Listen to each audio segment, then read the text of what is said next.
Olá, meus irmãos, estamos com mais um vídeo da nossa série de mensagens significados bíblicos. O tema que a gente vai abordar hoje é E as línguas dos anjos? Então a gente já tem na quarta semana ali, estudando ali sobre o dom de línguas. Já vimos falar sobre o que é o dom de línguas, já respondemos a pergunta se o dom de línguas é para todos, já respondemos a pergunta se o dom de línguas é uma evidência do batismo no Espírito Santo.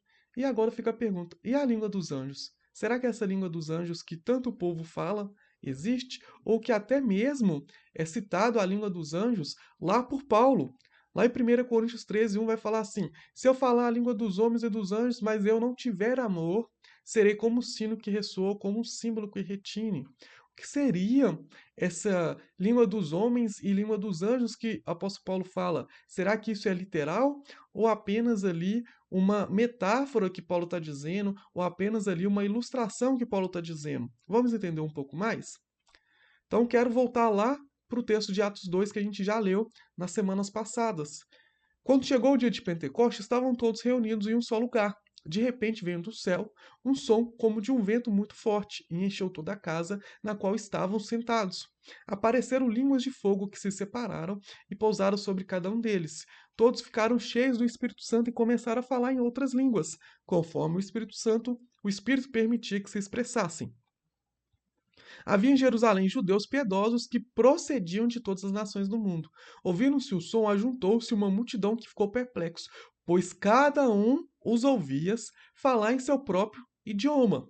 Atônitos e maravilhados perguntavam: Não são galileus todos esses que estão falando? Então, como os ouvimos cada um de nós na nossa língua materna? Partos, medos, elamitas, habitantes da Mesopotâmia, da Judéia e da Capadócia, do ponto e da província da Ásia, da Frígia e da Panfilha, do Egito e das partes da Líbia, próximas a Cirene, visitantes vindo de Roma, tanto judeus como convertidos ao judaísmo, cretenses e árabes. Nós os ouvimos declarar as maravilhas de Deus na nossa própria língua. Esse texto está lá em Atos 2, do verso 1 ao 11. Então aqui a gente vê ali que na verdade, a língua dos anjos que Paulo fala lá em Coríntios 13 não é literal, mas é uma alusão, que mesmo se eu falar a língua dos anjos ou dos homens, mas se eu não tiver amor, nada serei, porque os dons de Deus que Paulo está querendo dizer, os dons de Deus devem ser usados com amor.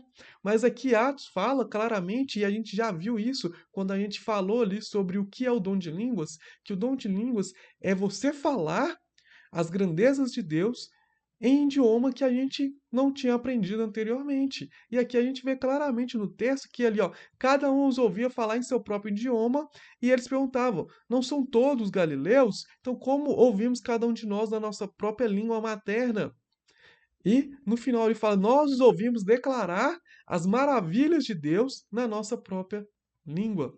Então, não existe ali de forma literal a língua dos anjos, não existe ali, eu vou falar, vou orar em língua dos anjos, não, mas são línguas ali que não foram aprendidas, né? Não é ali, não está dizendo ali de forma literal, Paulo está trazendo uma suposição. Se falarmos em língua dos homens e falarmos em língua dos anjos e não tivermos amor, nada serei. O capítulo 13 de 1 Coríntios é considerado ali como o capítulo do amor, e é isso que ele quer enfatizar. Não adianta a gente usar qualquer dom se a gente não tiver amor.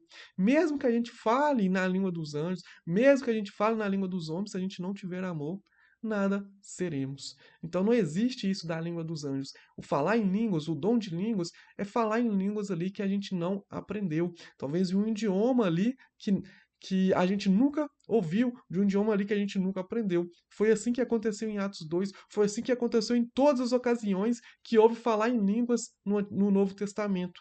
E é assim que deve acontecer na forma de hoje. O Novo Testamento, ele só apenas prossegue, ele não terminou ali em Apocalipse, ele continua. E a gente tem que seguir aquilo que foi pregado, aquilo que foi ensinado através da palavra de tantos apóstolos.